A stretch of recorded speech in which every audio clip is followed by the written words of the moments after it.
Only Darren McCarty and Neil Rule can give.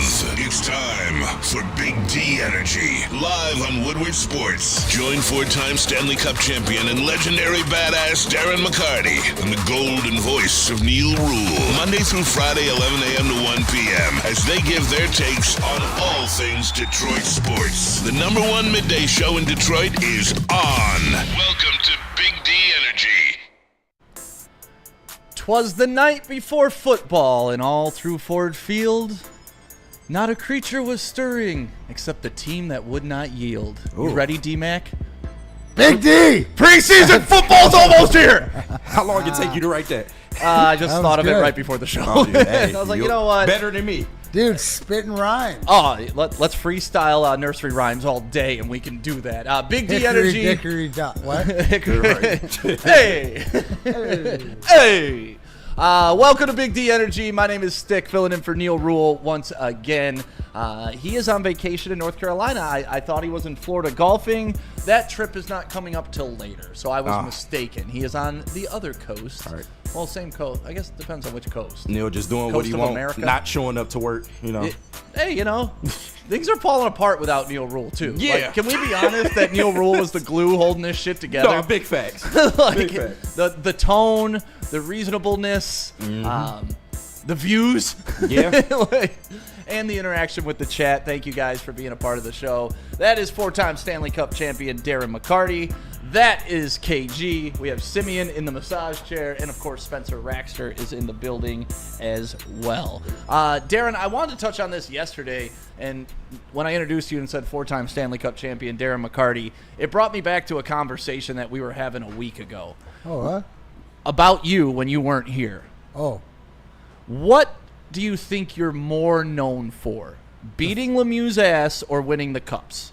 Well, the cups, because there's four of them or whatever. That tough to Yeah, I told tough you. to go against that. But if out of the number one is the Lemieux fight over the Stanley Cup clinching goal. Right. Yeah. Okay. The argument over that for sure. I don't know, but that, like, if you asked, I thought you were gonna ask me what's the most important to me, and the most important to me is Lemieux. I had to get Lemieux. Oh, I didn't okay, need to all score right. the overtime. So no, the argument was okay, settle down over there. Settle down. The argument was the Lemieux beat up wouldn't have been as impactful if you didn't win 4 Stanley Cups. That's the argument. No. The Lemieux impact wouldn't be as impactful if we didn't win the cup right away. Yeah. Not as the Lemieux thing is that's the monumental thing. Yeah. Because of what it did. Because it transformed an organization, right? Like that one incident. But things had to happen. Like, I didn't need to score the overtime winner in that game. Right. Just so happened I got to slay the dragon and get the girl. Of course. Okay. Shout out back. That's why you're awesome. But the fact is, then we won the cup. So then Yeah. that makes it so much more. You know, like it's like Do you the lore. It's the lore. It's of funny it. because he's kind of in the middle of what Yeah, the sides I know, we were I'm trying fighting to get on. him to one side or No, the other. he's like, without knowing it, you've taken the middle lane. Because, like, I was hardcore. Like, without the Lemieux fight, that is a defining moment in D-Mac's life. When I'm out with you, 90% of the people address you about the Lemieux fight. Yeah, but it goes very few also people to come up and are not- like, "Hey, Stanley Cups." But No, with but Stick, be honest. Be honest. My dog. The Stanley My dog. Cups are they give me that the props of that is with the emotion, but they talk about the fight. Right. They give me the props of the cups where they into the aura of having the 4 cups. That's automatically noticed, right? But what do they talk about the most? They talk about the fight. Simeon's kind of like Switzerland on this. He was kind of Switzerland on the day we were. What are you, by assessing what D-Mac's saying, what's your interpretation of this? I think it's still about the same. I thought the last time it could go either way. It's like the Maglio thing I brought up. Like, if you're around with him, what do they come up to him for? That type of thing. Like, would it hold more weight if he had 2 World Series or something like that? Right. Like, I think it would, but that's just me though. But you're talking to the man right there. Yeah, no, I mean, we have the guy who can settle the debate. We were having Yeah, like right. right here in the room. So, but to him, so what? Once again, to you, the fight is the most important, but the cups were just the cherry on top, right? Because they solidified the springboard of that moment. It's like in history. If this doesn't happen, this doesn't happen. It's Mr. Destiny. It's like Mr. Destiny. What would we be doing here right now if the Lemieux thing happened, but we didn't win the cup? Yes, we'd be prideful. But we take tons of pride about being the city of Detroit versus everybody standing up in that. But the impact to the organization and what it meant moving forward, that's for that cup. And you can even say leading into 97, 98. But the 98 was because of Vladdy. And, everything's got its storyline, but that was the initial one. And I think it wasn't just me. It's for our team. And the core of our team, that's what it represented. You know what? These guys weren't the toughest or whatever, but, man, they would stick up for each other. You're in a fight. They're a pack of hyenas. Right. You know what I mean? They're team tough. Yeah. And I think that's what that represented for that whole team moving forward, at least for the 3 cups. And then we used, the talent of the Lidstrom, and then we used the grind line and Homer and stuff for the 08 and tagged along with the Euro Twins and, everybody else to make that happen. So, and then Ozzy, obviously. So there's, we had, you had that experience to draw back on and stuff, but it's got to happen in that way. I don't know. Now that he explains it, though, you need the cups to. I think he's siding with us. But you don't have. Do you feel you have the cups without that moment? No. That's what you said. Yeah, you're right. That's what you said. Both things are true. Both things are definitely true. Maybe we win one. That was such a solidifying. Right. Yeah. What a galvanizing moment. I think I said the cups. I think the Claude Lemieux fight is awesome, but if you don't win the cups behind it, then it doesn't mean nearly as much. Yeah, that could I think it's. They were comparing it to Maglio's home run to get him into the World Series. Both things can be true. Yeah, that was a nice defining. Maglio's home run was Steve Eisman's goal. Yeah, okay. Right, because they didn't pay it off. Right. We have yet to see. But you have a higher celebrity over somebody like Maglio because you won the cups and you had the and you beat moment. that ass. Well, I think because I beat that ass. Right. I mean, we're in Detroit. Yeah. Well, but aside from Detroit, though, let's not discredit that. No, I get because it across ESPN country. Didn't fly Claude Lemieux's ass here, his whole team. No. We didn't do a whole broadcast. They didn't do a whole 30 for 30 on you because this is just a special Detroit thing. What you did was a special hockey thing, and beyond that, a sports thing, a teammate thing of exactly what you want out of anybody that you fight side by side with. So, I don't want you, and not that you're discrediting yourself, but I don't want to get away with, hey, it's a Detroit thing. No, that moment signified so much more to so many people around the entire country, and that's why they did a documentary called Unrivaled, because of you. Yeah. Well, because of us. Because of the whole and everything. Yeah, okay. Well, no. I mean, you call it like it is. I'm not going to argue with you. Yeah, well, that's listen, it is because of you, because let's say that happens to Drapes. You never go after him and get your revenge. Or nobody does. Or nobody does. And the story just dies. Well, yeah. Right? And we never talk about it again. Guy took a cheap shot, we move on. Mm-hmm. No. My teammate took a cheap shot. I waited a damn near a full calendar year, and I got that ass back. So I guess the argument, ENT, the argument was, would DMAC be as big of a legend in the city of Detroit if he didn't win the cup? Yeah. And only had the fight? I don't think so. But ding, I don't think so. Ding, but baby. I would. But here's the thing. Baby. To stick to your point, I would be the highest of the non-cup moments. Of the non-cup, if not winning a cup, but that moment still would be big to people. Yeah. But we had to win the cup. Dude, that's what puts the cherry on the top.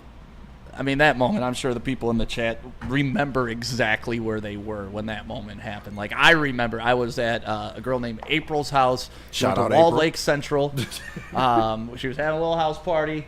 I was over there with a bunch of people, and then we turned on the TV, and just they were huge hockey fans, but melee. It's the same thing as the Malice at the Palace. Mm-hmm. I was in Royal Oak with my boy Jake, sitting on the couch. We were about to turn on Madden because the game was almost over, and the next thing you know, John Green with the sweetest cup throw of all time. You want to talk defining moments? Do you know how hard it is to throw a blue cup half full of liquid 47 feet onto a grown man laying down? It was the perfect throw. It really was. I've never seen anything like it. That was destiny. It was. It was meant to happen. It was the most accurate cup throw of all time. When a kid hits a half-court shot, that's not even as improbable of what John Green did and what he incited. Yeah. Like, that's what makes life so crazy, like you were talking about, D-Mac, just like the Mr. Destiny dots. You know, if this dot's different, then you're going, like, it's amazing. If John Green comes up 10 feet short, nobody ever thinks about a dude throwing a cup that night. No. There's no malice at the Palace. There's a scuffle at the Palace, but it's not a malice at the Palace. You know, if you don't get your retribution and you don't be the consummate, awesome teammate that you are, we don't have sweet revenge. We have, my boy got clocked and I didn't do shit. Yeah. It's not how we do it here. That is not how we do it here, and I appreciate you for that, sir. I also appreciate everybody in the chat. Make sure you get those super chats in today. We got some Lion stuff to talk about. The Tigers. We back. Oh, boy. I tried to tell you, man. Take them clothes off. But first, let's take a break with Ven Johnson. Let me tell you about Ven Johnson. He's right here. You can read it clearly on the mic flag. It's angled perfectly. Ven Johnson, the fighter. VenFights.com. If you want a guy to fight for you, if you want a guy to fight for you like D-Mac fights for his teammates, that's Ven Johnson. See those boxing gloves? Walk into any Lady Jane's Haircuts for Men today. Open 7 days a week. Sit back, relax, and enjoy a precision haircut, scalp massage, hot leather neck shave, and hot towel treatment from one of our talented stylists. Step up your game this season and take advantage of our $20 haircut special. Scan the QR code and get your coupon today. Lady Jane's Haircuts for Men, the ultimate haircut experience. Open 7 days a week. Walk-ins always welcome. Lady Jane's Haircuts for Men, it's wicked awesome. Stop searching for a vehicle and start finding one. Les Stanford Chevrolet Cadillac makes it easy. We harness the power of multiple dealerships and own the biggest selection of GM brands in the area to get you the car you need. With the Les Stanford Group, you'll have access to 4 different dealerships, providing you with more makes, more models, and more choices. We're connected to more than 1,000 vehicles. And with so many high-quality CPO vehicles available, you'll find new car quality at pre-owned prices. You can start and end your search at lesstanford.com today. Looking to upgrade your relaxation game? Check out Massage Chair House in Bloomfield Hills, Michigan, the largest massage chair showroom in the Midwest with the top brands for massage chairs like Infinity and Osaki, located near the corner of Woodward and Long Lake Road. Experience luxury comfort with Dr. Eric Duncan, the Wellness Doc, creator of the top YouTube massage chair review channel. Book a visit at www.massagechairhouse.com. Scan the QR code, Massage Chair House, your ticket to ultimate recovery and relaxation. Welcome back to Big D Energy right here on the Woodward Sports Network. My name is Stick, filling in for Neil Rule. He will be back on Monday. D-Mac is here today, KG, Simeon, and of course Spencer Raxter. And it's nice to see this. Over the past 3 games, your Detroit Tigers have scored 27 runs. Not a math major, but that's 9 runs per game. Y'all was complaining about the offense. It looks like they woke up. Just a little bit. I was one of the ones that was concerned with the lack of effort I was seeing, with just the overall demeanor of the team, with them just getting thumped and thumped and thumped and thumped. But they pulled themselves off the mat. And KG, go ahead. I know you don't want to do it. KG, go ahead. I think KG. See how hard this is for him. They may. Gotta do the Hulk Hogan until you rest in peace. Shocked you're doing that. That's how you know it's real. That's how I know you really want to hear this. Yep. I think maybe I got a little ahead of myself, too. My dog. I tried to tell you. It's okay. And I'm only saying that because I think you guys got a little ahead of yourself. And maybe the truth is somewhere in the middle. And maybe we did, but we'll never know, will we? Because this Tigers team is right back where they need to be. We will by the end of the season, but this 3-game winning streak with 27 runs scored, the bats coming to life. You know, they're getting a couple players back here and there. They're making some trades. Not the oh my God, we got a guy that's going to win us the World Series trade. But there's action. Right. There's movement. They're showing that you're trying to improve a product. I'm feeling better now. I still don't think Team of Destiny is proper to throw on this team quite yet. Fair. I think that can only be decided after they win a championship. Fair. But I am definitely feeling better than I was 4 days ago. D-Mac, when you watch the team? Because here's the one thing, right, is that, the pitching's the pitching, and I have faith more in Chris Fetter. It's the bats, right? It's the bats, because if you look at the guys that we were counting on, are they playing over their head, or can they get back into the form that they were? Well, the bats got going, right? So to me, that's the big thing. That's what I was looking for, not getting out of this slump, winning games, 3-2, 2-1, stuff like this. Let's go hammer like we've been getting hammered. I mean, I saw a stat the other day that in our losing 12 games, like we scored 36 runs or something like this, giving up 85 or whatever. We were on the other side of that earlier. Right. So now, hopefully, and so in hockey, or sometimes they call it the dog days of the season right around. Maybe guys were looking a little bit too much to the All-Star break. And maybe they weren't, sort of prepared enough, but every team goes through it. I mentioned it yesterday. If we consider the Dodgers the champs and the team that they have, well, they've struggled at times this season. So top teams get to be top teams.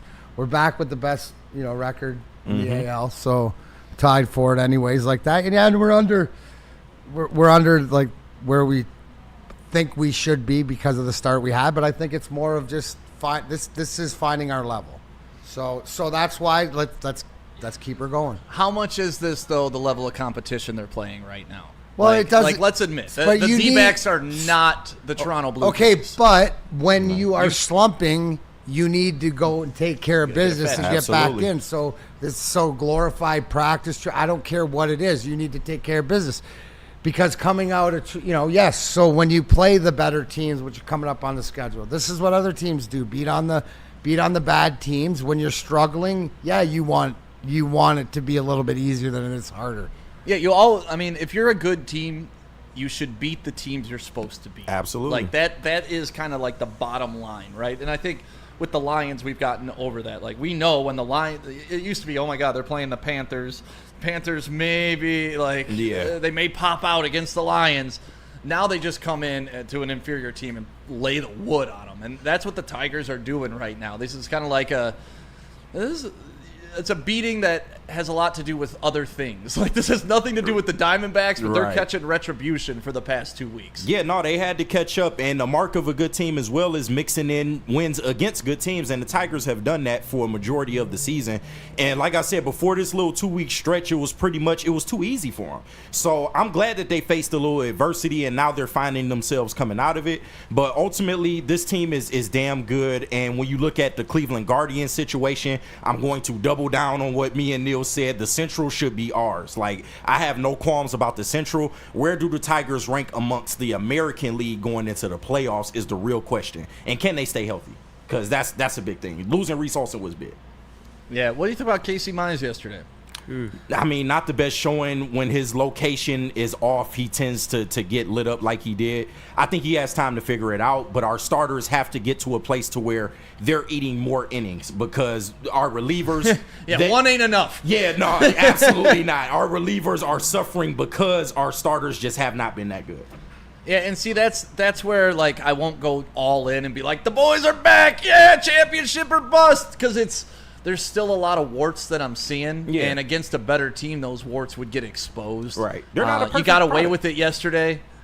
You're not going to get away with that against good teams. Yeah, but the holes that they have on this team, they can overcome them. I don't think they're so handicapped to where it would hinder them in the playoff situation. Obviously, we've seen they got to the playoffs with one pitcher last year, but just as far as where they are right now, I think they're right where they need to be. Now, we do need to see the front office go out there and maybe add some juice to this thing by adding some more players, because I talked to Sean earlier. He said the Tigers are done. He doesn't think they'll do anything else. That's blasphemy if they don't, to me. I mean, they need a starting pitcher. And a bad. They got Chris Paddock. I know people ain't happy about it, but I'm just saying. You got Chris Platty? No, shout out Chris Platty. No, Chris Paddock. We did pick him up, so. Yeah, You got to feel better, though. And, D-Mac, when you're on a team that's going through a slump and you do come across an inferior team and you get to beat them up a little, how does that help you moving forward mentally? Is it just like you find your stroke again?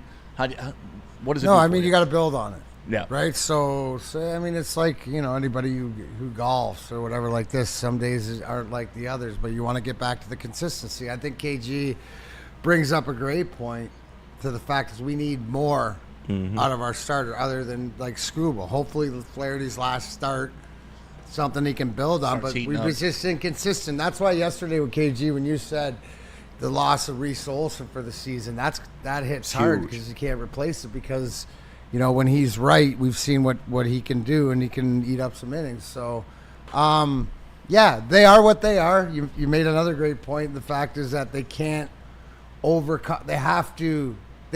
Their self-awareness is great because they know how they have to play and how they have to win. So let's just hope that whatever they found, they can continue, and we'll see it consistently. So, and to me, that's the bats. I'm more eyeballing the bats right now. Yes, we need to make a move, but there's a little bit of time, and I think that tomorrow. Try, yeah. Tomorrow's a little bit. There's still a little bit of time. Yeah, just a little bit. Yeah, you got 24 hours, right? Shua 2126. I have no faith in any pitcher outside of Scooble, and I think that's the way pretty much the majority of the fan base feels right now, right? Like, we got an ace. But we don't even have a king, though, to follow it up. Like, because you don't know what you're going to get out of Flaherty. We don't know what Chris Paddock is going to look like as the pseudo third or fourth guy now. You got some questions to answer. You do. The Wizard of Oz, 5'11", getting swept by a team like the Pirates definitely let everybody know that this team was not focused. Now, remind me of when the Wings lost both the games to the Sharks last season. Yeah, or the year before when their 2 games with Arizona cost them their playoff berth. They're late in the season. Still remember them. So that's why you got. That's why, because everybody else takes care of those games. Yeah. Right. So again, to that point, we were mentioning it. Somebody brought it up yesterday about, coming down to AJ Hinch and having these guys focused. Right.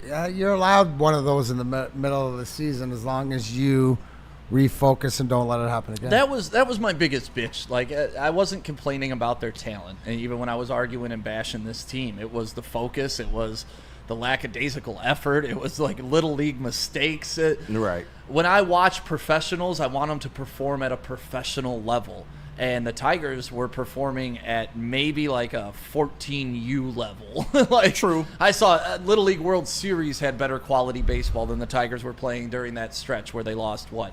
Well, they lose 13 out of 14 games. Yeah. I mean, well, it amplifies their defense too. They look worse than a Little League team in some. Oh, well, listen, Spencer Torkelson walking down that first baseline for that baseball while a runner scored from second just pushed me over the edge. Yeah. Like, I was screaming, pull him, put him on the bench, because, like, that's what would happen at introductory level baseball if you gave that effort. The coach would say, oh, you're going to walk after that baseball while someone scores? Sit your ass on the bench, 100%. and we're going to put someone in there that can run after a baseball. But at the pro level, it's like, well, all right. But no, maybe if this was a losing team, they would do that. But this team got to 60 wins, and I hate to keep pimping that. You guys hung on that so much, though, but over the past 45, they're what, 22 and 23? True, because that's a baseball losing record. is a long season, and you're going to have stretches like that. But even still, they're close to 500. It wasn't just like they gave us 3 months of shit. Like, they are a good team. I know, but they didn't become a good team by not running after baseballs, though. No, and like, fair enough. You can't be the team that is, I don't want to say they're short on talent, but is still developing their talent. Right. And then also lack on effort. No, I got you. But once again, you just got to let them play it out, man, because they have shown that they are a capable enough team to be able to battle back from shit like this. So you got to, like I said, they needed to face this adversity. They absolutely needed it. And you're going into a Philly series coming off of this one, which is going to show you some things. So hopefully they can keep it going, man. But a sweep is just what the doctor ordered if they can do that. Crazy Clown giving me some PSTD with PSTD. PTSD. My bad. Didn't I tell you I think I'm dyslexic? Yeah. Like I'm learning that more lately. Like with the bounce house company, I'll take down addresses and I'll write them backwards sometimes. Damn. Like I'll show up to a house and they're like, no, it's 3-6, not 6-3. And it's becoming more and more prevalent. And I just did it with PTSD. We all got our deficiencies. Am I getting old that my brain's like fucking failing? I don't know. I hope not. I don't know. Okay, PTSD. Crazy clown. It's hard to find Verlanders, Scherzers, Sanchez, and Fisters for a whole season. When I read that and know that the Tigers didn't cash that pitching lineup in. We had no bullpen. 6-day rest. All the bullshit. God, those names. Like, I would kill for that right now. Yeah. Hopefully we'll be getting back to that soon. Sometimes I wish people would let you know they are the good old days when you're in them. Yeah. Like, I didn't realize it then, but man, what a starting rotation that was. Let's take a break, talk about Planet Fitness. You want to get in shape, you want to get better, you want to get healthy, or you know a kid that needs to get in shape and get ready for the high school season. Well, teens are working out for free, 14 through 19 years old, free till the end of August. So you got one more month to get in. It's the high school summer pass. Work out for free all summer at Planet Fitness. Why do we fight? We fight to protect the innocent, to hold the powerful accountable, to bring the oppressors to justice. Why do we fight? We fight to secure and preserve our civil liberties, to get each and every one of our clients the justice they deserve, and to make the lives of real people just like you whole again. ThenFights.com.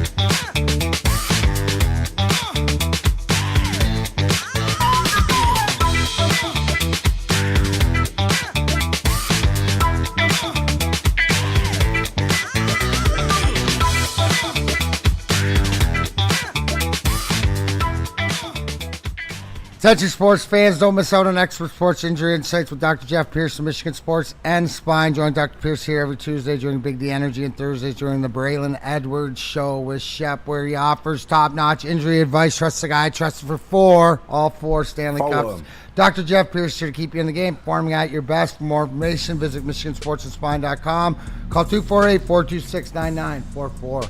We got to change that live read to be like, go to the guy that trusted me to beat Claude Lemieux's ass and help me recover afterwards. Yeah. Pretty accurate. Welcome back to Big D Energy right here on Woodward Sports. If you want to get that joke, go back and watch the first segment. That's why I made the joke. Darren McCarty is in here, beater of ass and winner of cups. KG is in here, winner of ass and beater of cups. Drinker of cups. Beater of cups. Beater of cups. Simeon is here, and wellness check on Spenny. You in? Yep. Spenny's here. He's alive. Make sure you're tuning into the heavyweights tonight, 5 to 7, right here on the Woodward Sports Network. Let's get into some Lions talk, because according to my watch, we are very close. What is it, 31 hours? Yeah, about that. That's crazy. Are you ready? Are you ready for Lions football? I'm ready for the first 5 minutes, absolutely. Damn right. Listen, it's going to be an enjoyable 5 minutes. It's like preseason and exhibition drive for the fans, too, right? You just got to dial in for like 5 minutes. Yep. Right? That Watch first the starters. drive. Just, okay, this is going to go. Okay. That good. first drive is No, the Lions are playing tomorrow. Saw a funny tweet about Trey Lance being the starting quarterback for the Chargers. Did the Cowboys trade for him last year? And Yeah. they gave up a fourth. They gave up a fourth, but shit, I mean, they gave up, 3 firsts to get him in San Francisco? Yeah, that's even worse. One of But the yeah, worst draft picks ever. he's going to be the starting quarterback. And the tweet said, I think a lot of people are just learning that Trey Lance is a quarterback still in the NFL and playing with the Chargers. I had no idea where he wound up. Yeah, I thought he was still on the Cowboys. So honestly, I'm not here to scout other teams, but I'm interested to see Trey Lance play a little bit. Like a guy that was so highly touted. And what was he, the number 3 or 4 pick? Was it 3? He was 3, yeah. They traded up an insane amount. Think of where the 49ers would be had they not made that trade. It's even crazier. They still got to a Super Bowl just with a 7th-round pick at quarterback. It's even more nuts. Like, that is crazy. Can't make this shit up. But yeah, so that's going to be fun to watch. But as far as the Lions, D-Mac, is there anybody you're interested in watching? Or, like, are you, as a ex-professional athlete, are you just like, it's preseason, I don't give a shit? No, I mean, I think that all of us want to see what is the first inkling. Don't you think that the first inkling of what the offensive line will be is what they're thinking of is their, first team or whatever? So I think that just, it's not that I'm looking for anything spectacular. I want to see it to Slaw. I want to see him. Yeah. I think he's going to get some play and some work. And from when we see, and he mossed the dude in practice the other day and stuff. But are they going to use him? And he'll probably, being a rookie, get more play than a lot of guys. And hopefully we see him with the first team and maybe just a little inkling of that, a little taste. So I guess I don't want to see anybody get injured. Maybe you can see somebody that's going to help in the long run, because maybe like we're looking for guys who can play if starters go down. So but I'm not investing too much into it. It's so different when you have a successful team. Like it really is such a different tone going into the preseason and all. Like we know pretty much the 22 starters on this team. Oh yeah. They're all locked in, essentially, right? I mean, we could go, and we can even go further into that depth chart because we know who the backup running back is. We know who the backup defensive ends are. We know who the nickel back is. Like, we could already name, 30 some odd players that are just already in the rotation. Yeah, easy. There's 52 men on the roster, so that leaves 18 spots up for negotiation. Shit, I think it's less than that. And I was going to say, and even of those 18, Vaki's probably he's going to be locked in for one of those positions, right? Like, so yeah, it's so weird evaluating a preseason game knowing that you're not even looking for starters anymore. You're not even looking for backups, essentially. You're looking for guys that may contribute at some point in time. Tesla's probably the only guy I would say that has a spotlight on him in this game for evaluation as a rookie, really, because we know Tate Ratledge isn't going to play, right? We know Miles Frazier is out. Yeah. Who they drafted in the second round? Tate was their second round pick. Yeah, Tyleik Williams isn't going to play. Sorry, Tyleik Williams we know is a lock to be a starter anyway, so he's not going to play. Hassanin, I'm looking forward to seeing what he can do. He'll so there probably you get some go. playing But time. we're not even looking at our first. Oh, what does our first round pick look like on the field? It's like no, we're getting reports from practice that he's fine and he's disruptive as hell. Like he's a tough man to move. So yeah, it's really interesting to watch this game, knowing that you're just really stocking your practice squad, but it's still fun. You still may find a diamond in the rough like a Craig Reynolds or something that we're rooting for later in the season, and you can be like, oh, I remember that guy from the preseason game. He had a hell of a catch. That's what it is, right? Fill out your practice squad and whatever, and there's going to come a time later in the season somebody's got to make a play. So maybe if I was going to spotlight somebody, it'd be, who do we bring in for DBs? Who do we bring in? Because that usually seems where, who's our new Kendall Vildor? Right. Who's our fifth defensive back? Yeah. But I mean, because it comes down to it goes back to Tim Patrick's interview saying, I'm the fourth receiver. I got to beat the fourth best cornerback. So there is that to it also. So A-Diz in the chat saying the center position is not locked in. It's pretty much locked in. It's either Graham or Tate. But all indications point to Graham Glasgow being the starting center. So far. We have a video of Dan Campbell talking about that we can get to later. Perfect. The chat led us to it. Let's hit it. Look, we just finished 2 days with Graham back at center in pads, and it's looked pretty good. It's looked pretty dang good, So I think every day that it looks pretty dang good, it gets a little clearer. So it's good to have him in there, and look, this is good for it's good for Tate too to get these right guard reps. So we're holding tight right now. As Simeon pointed out, according to Terry Foster, Dan Campbell's straight up lying to us because big he's a liar. Can't trust him. So, Diz, I hope that puts your concerns to rest. Graham Glasgow is going to be the center for the Detroit Lions. And I'm not mad at that. No, and actually it works out really well, honestly, if you think about it conceptually, because you have your center with some experience. Obviously, he's not Frank Ragnow, but then you have your tackles on the outside with massive experience that can protect both your guards, right? Yeah. Now, if they need to ask somebody who's their check-in, they can lean either way and ask a vet that should know how to direct them. So I like how you're surrounding the Mahoganies and the Tate Ratledges of the world with that, instead of like putting Tate out on an edge or putting him in the center where he's got to identify the mic and identify the blocking schemes and stuff like that. Now it's just Glasgow going, all right, there's the mic. Tate, you're blocking 90-degree block. Like that. So I really like how they're integrating these new linemen into the team. And that's one thing that I think has been underrated with this entire coaching staff and just overall approach for the Detroit Lions. Because I'll admit, Jahmyr Gibbs, first year, I was like, get this guy the ball. What are we doing? Like, why did we draft a Ferrari and put it in the garage? Why are we waiting until week 6? But these guys have proven time and time again they know how to slowly implement these guys in the proper way. Yeah. Right? Same thing with J-Mo. Like, we all wanted J-Mo, catching 5 deep balls a game, target him. But no, they brought him along slowly. These guys know how to get the most out of their young guys and help them grow to their entire potential. And I think insulating them, like I said, in the line, surrounding them by those vets, awesome move. And this is why I'm not worried about him. And I mean, to a degree, at least with J-Mo, maybe Ben Johnson was, maybe holding him back a little bit, say what you will. But no, I'm not worried about this team in the slightest, man. And by simplifying what Tate has to deal with, moving him from center to right guard, I feel like that's an easier transition for him. And he will be able to learn from the vets around him. But all indications from everybody that comes to visit the Lions camp, the way they run things is different. Like, it's not like any other franchise. A lot of people are realizing, it might not be that much of a drop-off this year, now that we're seeing it with our actual eyes. And it's good to know that. That's my thing. Like, we knew the ceiling, which was very high for the line last year, right? And we knew the floor, which was still very high for the line last year. This year, the floor could be very much lower, but the ceiling is also unlimited. Like, we don't know what a Mauler Mahogany can turn into, because honestly, go back to last year when he got that sub start. He was pancaking. He was making pros look like rag dolls out there.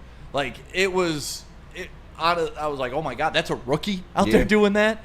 And now he's got more experience. He's probably had some better strength and conditioning in the offseason. I think Christian Mahogany is a topic we haven't spent enough time on here at Woodward Sports. Well, yeah, I mean, Tate is the new hot thing in town. So, right, he's the new play toy, But we've been looking forward to Christian Mahogany because even when we got him last year, it was a 6th-round pick. A lot of people were just talking about the type of guy that he was. Like, you could kind of see this thing coming in a sense. And when you have a guy I continue to bring up, we're not talking enough about Hank Fraley still being here, still being a part of this staff. He is one of the best offensive line coaches in this league, and you cannot sweat that. He's going to have these guys ready to go. And with that veteran experience surrounding the young boys, I don't think it'll be that much of a drop-off. Maybe an adjustment period, right? But eventually they'll get where they need to be. Got a $10 super chat coming in from Greg. It says, Stick, how important do you think culture like the Lions has to an organization, and how can a team gain traction? Great question. I mean, I will gladly answer this question. I'm glad you addressed it to me, but I would rather turn it over to Mr. Culture and the guy who is the consummate teammate. D-Mac, how important is culture? It's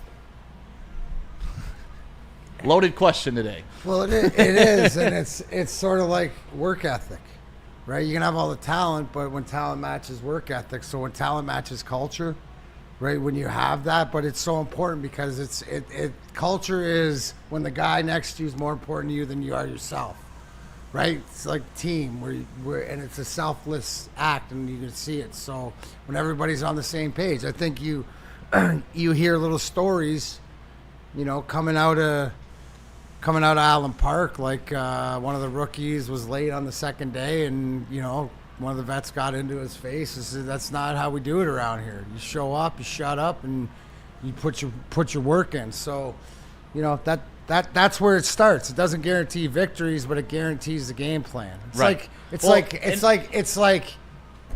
It's like everybody being on the same page or everybody doing it themselves. Like, yes, you can win with individual play, but it doesn't last. That doesn't build championships. Okie Laser, you don't hand off a super chat stick. Okay, then I'll answer the question. To me, culture is the most important thing in any work environment, in any sporting environment, in anything that I've ever done in my life. From my little league teams winning championships to my little league teams not winning a damn game, you could tell the difference between whether we liked each other or we didn't like each other. Were we going to team movies? Were we hanging out afterwards? Were we in a group chat together? Like, all those things just...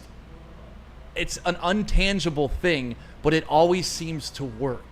And I don't know how to explain it, but when you're connected with somebody, not like emotionally like you love them, but emotionally like you both have the same goal and you both want to fight for each other, it changes. It takes less talented people and makes them more talented people. Absolutely. And you can look at, like, how about this? Just as a simple, basic example, go watch the movie 300, right? What did they talk about? How all of them had to hold their shield a certain way at a specific time in order to completely protect everybody. And if you weren't able to do that, you were putting somebody at risk. And they moved together as a unit. Now, if two of those guys were off dicking around because they don't care about the team and they don't care about the culture, guess who's getting an arrow up the ass? Me. Yeah. So, like, that's the most basic explanation of why culture matters. But beyond that, when people come in with a good attitude every day, they're going to give you max effort. When their minds are clear, they can be experts at what they do. If D-Mac came into the locker room every day during the Red Wings run and it was chaos, you didn't know who the captain was, you didn't know what the coach was going to call, like the teammates weren't talking to each other, you're not winning a cup. I don't care how talented you are. Fuck, look at the Lakers in 2004. Yeah, that's real. Gary Payton, Karl Malone, Rick Fox, Shaquille O'Neal, Kobe effing Bryant, rest in peace, Luke Walton. Mm-hmm. Greatest team ever put on paper, right? 4 Hall of Famers, but they didn't have the culture. They didn't play for each other. Yeah. Shaq and Kobe were always spatting. There were games when Kobe was like, I ain't shooting a shot because – so, like, yeah, there's my answer, and I will always lean towards culture. And I know it's like, oh, he's a vibes guy. You can't win off vibes. You fuck can't. That.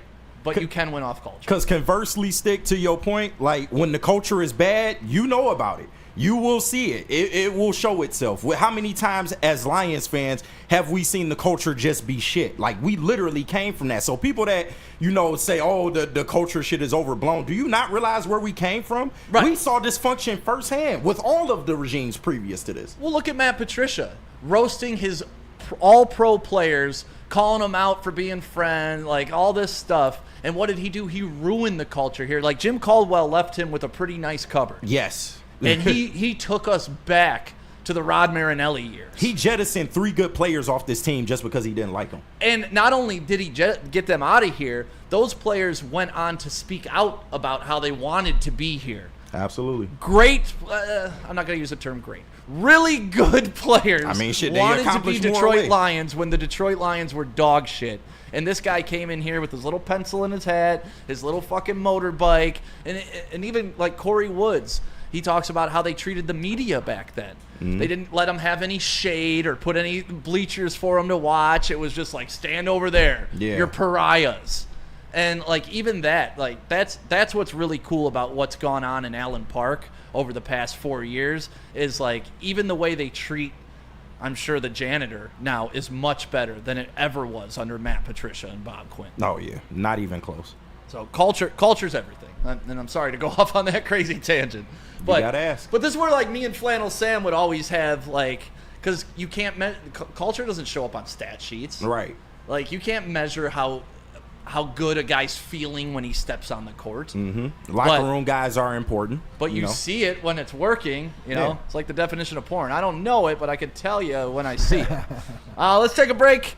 Where we got to go, Spenny? Les Stanford. Les Stanford, Chevrolet, Cadillac, Buick, GMC. They've got deals for everybody. Scan that QR code on the screen and hit up my guy, Goran, and he will get you in your car that you want for a great price. Les Stanford, Chevrolet, Cadillac, Buick, GMC, lesstanford.com. Together, let's drive. How do people feel about getting a Planet Fitness membership for $15 a month? How do they like working out in a clean and spacious gym that's filled with equipment for every workout? And how about free fitness training in the judgment-free zone that leaves them feeling energized all day long? Join Planet Fitness today with the free PF app, online or in club, and start getting that big fitness energy for $15 a month. Looking for your daily sports fix? Look no further. Join Braylon Edwards, the University of Michigan legend. Lofting it right corner of the end zone for Braylon, up in the air. Touchdown, Michigan! And Shep. Do you believe this comeback? Your favorite sports commentator as they tackle the hottest topics in the world of sports. Catch the Braylon Edwards Show with Shep, Monday through Friday from 2 to 4 p.m. on the Woodward Sports Network. Get ready to laugh, learn, and love sports like never before. Caesars Sportsbook, they are the very best in the game. You're tired of those glitchy apps. They're not giving you up-to-date stats. They're not giving you what you need. Just download this app. Plus, you'll get your first bet completely covered up to $1,000. So if you lose, you're going to get that money back. Woodward 1000 is the code you use when you sign up. Scan that QR code above my head. Welcome back to Big D Energy right here on the Woodward Sports Network. Well, let me finish sending this text. All right. You got it? Yeah, I got it. Sorry about that, D-Mac. While we were talking about culture and bringing up Matt Patricia, Fatty P. there was a guy that used to coach here. Very successful coordinator. Kind of like Matt Patricia, right? Very successful coordinator under Bill Belichick. Yeah. Oh, dude. Malcolm Butler. He was He successful. called the Malcolm Butler play. He was successful. He called the Malcolm Butler play. His time with the Patriots is overrated to me, but that's just me. But regardless, tale as old as time. OC tries to go be a head coach, branches out on their own, thinks, I can walk into the locker room and treat these men the same way I treated the last guys I was with. Not understanding you don't have a personal relationship with them. You don't understand their stories yet. You don't understand their motivations. You don't understand what makes these men click. But you think, my way has worked, so I'm going to do this my way. Caleb Williams, you screw up in practice, offensive line, get the hell off the field. What's the rookie's name? I can't remember. Luther Burden, wide receiver. You screw up, wide receiver, first-round pick, get the hell off the field. We don't like you. You messed up. DJ Moore goes on a podcast talking about how Ben Johnson, this is a rough offense. Mm-hmm. He doesn't really like some of it, and he doesn't really like how Ben Johnson, there's already defection in the locker room. Hold on, didn't Graham Glasgow say he was uppity? Graham Glasgow. Now your exes are kind of out in your ass. Said he was uppity. Uppity. And now the funniest thing that people are calling him is Skinny Patricia. Oh, my God. Is it really that bad, though? Oh, listen, I'm not there. It don't look good. I can't lie. It don't look good. But this shit doesn't leak if it's just a small thing. Nah, true. Right? But Skinny Patricia, that's a hell of a slight. But here's the deal. It's a two-pronged thing, though, right? The Chicago Bears are an undisciplined, unwinning football team. To become a disciplined, winning football team, sometimes you need to be coached hard. Mm-hmm. But there's ways to coach people hard. Like D-Mac, you always use the expression, pet the dog, kick the dog. Kick them first. Kick the dog, pet the dog. Yeah. Now, don't do that, and don't sue us, PETA. You're right. But it's an expression, not a reality. But if all you do is walk in the room and kick the dog, it's going to be a cowering animal. It's never going to love you. It's never going to live up to its potential. Or it might attack you one day. Or it might turn its ass on you. Correct. You know what the biggest thing is? We're what? Not even, how long? A week in a training camp or whatever? Here's the biggest thing about why there's a crack in the culture or whatever's going on is because you're hearing about it. Yeah. You're hearing their own players and wide receivers bitch and moan and whatever. That doesn't happen. You can feel that way and have that disdain and that built, but it doesn't come out. So the fact that we're hearing it, it's true. No matter what that's what culture is like you're gonna suck it up. You know, if you believe in the culture, you'll suck it up. Right. If you don't, then you're gonna eventually it's gonna crack and you're gonna find out. Have you ever been in a locker room? Was where that foreshadowing? Maybe. Oh, Tune in and find out. Have you ever been in a locker room where a new coach just came in and it's like, we haven't all bought in yet, and this No. guy's treating us like we have to buy in? Yeah, dude, that's the Babcock. Yeah, I was just Dude, every time you talk about stuff like this, it's the Babcock effect, where I say the difference between one championships with both of them, and Mike Babcock coming in had already been a coach in Anaheim or whatever, but the difference between Scotty Bowman and Mike Babcock, if they did the same thing, Scotty Bowman collected rings. And you realize that, and what he did was for the benefit of you winning. Right. Where Mike Babcock was we don't do it my way, nobody wins. It was like a my way or the highway guy, and you separate. Patricia's a my way or the highway guy. Ben Johnson seems to be like a my way or the highway guy. Dan Campbell, not. It's what this takes to win. Like, you look around at different cultures, and I think if you look at organizations in any sport, that's the first question you should ask. Do you think it's easier for a guy like Dan Campbell to come in when the culture's absolute shit and you got to build it up? Oh, absolutely. 100%. Because, like, But that's Ben what- Johnson's walking in, and say what you want about the Bears, they're arrogant as shit. They think they're really good. That's their problem. Right. Right, exactly. But like you're dealing with something different there. But I always thought that when you go in, and anything, and this is just my experience in dabbling in so many different fields, is that when you're the new guy there, you got to shut up and listen and learn. Yeah. Right, and learn and sort of like you can have an idea to you what your way is, but it's not when you like all this stuff that we hear and we're using Ben Johnson in Chicago is the fact it's me. That's Not what it we, sounds like. not we. It's Yep. the we. Look for the we, not the me. I preach that at the wrestling school all the time. Yeah. Right? In wrestling, it's a me business. But if you can be the best we in that area, that's what you're looking to. Like don't even question. Detroit Lions have some of the most we. Yeah. Yep. Right where they and when there is like look at Allen Park. There's stuff going on. How long does it take for it to come out? And us to really hear about it and really get solidified if it's, it takes a while because guys don't spout. Amon-Ra St. Brown has a podcast and you never hear He's telling the anything. business. He not. You know what I'm Anything saying? but good.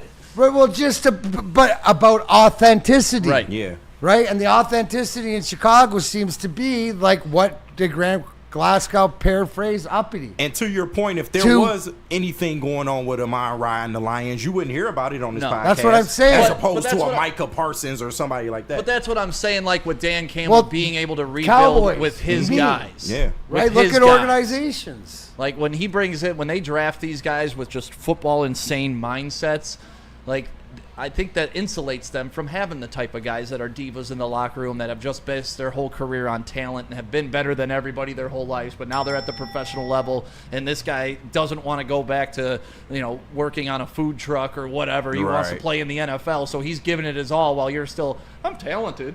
You know, like that shit doesn't fly in the NFL. Hey, Joe Baby in the chat, I thought this was a great comment. Shout out. The guys listen to Dan's tough coaching because they know he absolutely loves them. And, that's a fact. And he played. And it's who he is. And he played. You can't just There's pretend to something be somebody to you're not. playing, to players, to listening to guys that played. That's why what we always say here, right? Dan Campbell, what makes him so great is coaching staff, right? But there's something to the fact that he played. And did Ben Johnson play? No. There's a little bit to it. Yeah. No, I made that comment when you were out, and I kind of got side-eyed. Like, of all the coaching staff, ours passes the eyeball test of what successful football people look like. Yeah. Like, we don't have any geeks over there. We got men that know football, and that's all they do, live, breathe, and eat football. Sidelist 5339 with the super chat coming in. Shout out. What did we hear when Dan came in? Quote, toughest practice ever. But I get it. I see the vision. No one was going out there talking like this. Hold on. He made them go through a tough practice and then cried at the end of it, explaining how much he cared about these people. I'm only doing this because I love you, man. Exactly, and why I'm doing this. Yep. There's a method to the madness. That's what sets Dan Campbell apart from everybody else. And I think that is an important aspect to this is the clarification of why we're doing this. Exactly. Because I'll run through a wall for somebody if I know it's for a good reason. But if you just say, hey, run through that wall without giving me the why, I don't know. And I don't want to run through that wall. I may want to run through that wall if you can tell me why. Yeah. But if it's just because you want me to run through a wall and I don't see the purpose behind it, you can't motivate me to do it. Yeah. And that's what I feel Ben Johnson's doing. Hey, because my system works. Look at what we did in Detroit last year. You better listen to me. Run through that wall. Well, why?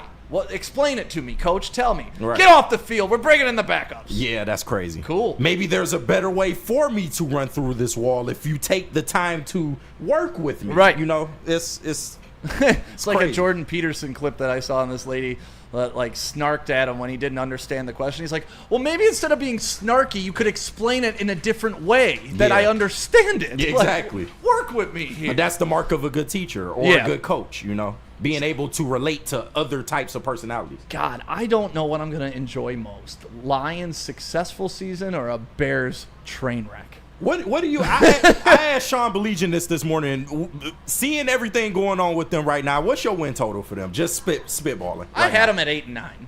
You had them at 8. Yep. Does that change now that you've seen some of the shit coming out of camp? No, I think they're a mid team. That's what they are. I don't know. 8 wins might be I generous. think that if they buy into Ben Johnson and check their egos, that they could be better. But I don't. Alpha males. That's what NFL players are. That's why I thought Caleb Williams was going to struggle in a locker room. It's tough to walk in a room, even with these 5 guys, and kind of lead, right? You got to have the respect. You got to have, once again, explain why you're doing this. Otherwise, I can't motivate another millionaire. But no, I got Caleb Williams sauntering in with his painted nails in his man purse. It's not going to be respected by a guy. It isn't. It would if he was performing. It'd be different if he was sweet, but he's not sweet to this point. It's a part of the ecosphere, though, of leadership, right? Mm-hmm. Like, you gotta see you in the guy that's leading you, too. Like, D-Mac, did you see a little bit of yourself in Stevie Y? Oh, you have to in your lead. Like, you have different leadership, and maybe it would be you'd see some things, but the things you'd apply, I would look to like Shanny, right? Because Shanny was that sort of like as a player and whatever. But I think that being a professional athlete isn't just the talent and everything on the field or the ice or whatever. It's preparation. It's being a pro off the ice too. That's where you maybe learn more, good, bad, right, wrong, and different. But it's all part of the process. Yeah. Right? But there's a certain way that all great leaders go about it, and it starts with work ethic. They don't get outworked. Right. Right? Like they don't get And they don't outworked. And ask you that's to the do difference something they between a wouldn't great do. talented guy and a leader. Not all super talented guys are great leaders. Yeah. True. And that's what people don't understand. Just like not all offensive coordinators can be great head coaches, even if they're really damn good offensive coordinators. But you know what can be great every single time? A big black rock. Yeah, BlackRock's great. Make sure you check out their summer of got good giveaways. stuff. Hey, yo. You can enter week 3 until August 3rd. That is the last day to enter to possibly win a Traeger grill for your backyard. And remember, every entry every week puts you in to win the grand prize, which is 4 tickets to the home football opener in Detroit. So make sure you scan that QR code and enter. Again, August 3rd is the last day you can enter to win the Traeger grill. It's from BlackRock in Woodward Sports.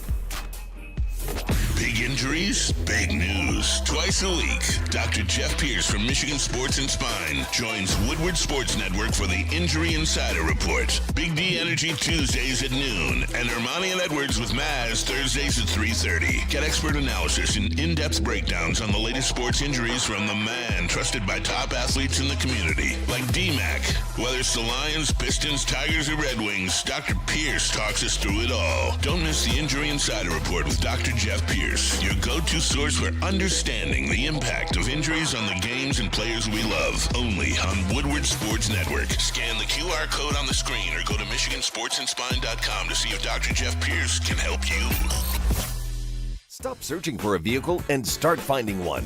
Les Stanford Chevrolet Cadillac makes it easy. We harness the power of multiple dealerships and own the biggest selection of GM brands in the area to get you the car you need. With the Les Stanford Group, you'll have access to 4 different dealerships, providing you with more makes, more models, and more choices. We're connected to more than 1,000 vehicles. And with so many high-quality CPO vehicles available, you'll find new car quality at pre-owned prices. You can start and end your search at lesstanford.com today.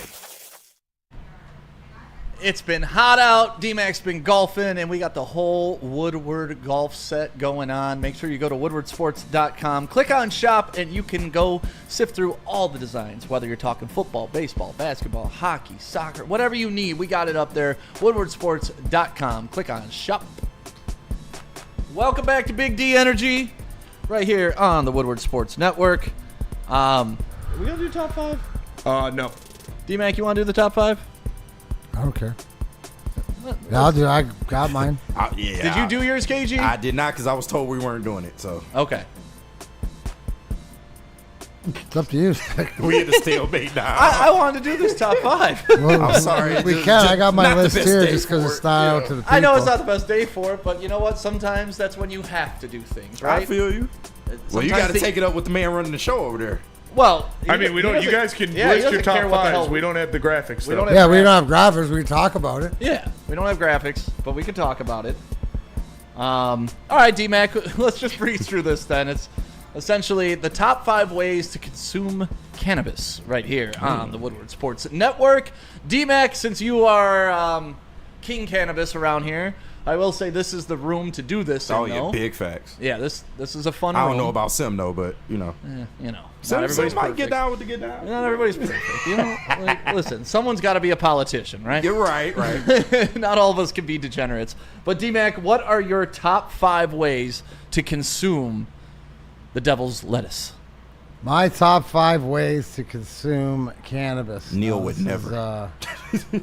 This is very near and dear to me. Obviously, this is Plant Saved My Life. I was happy to see we shared some of our top 5s. Number 5 would be in the edible form, preferably chocolate. Oh. Yes, I'm a big fan of the chocolate bars, Rice Krispie bars. Have you ever had a Big Bertha? Oh, no.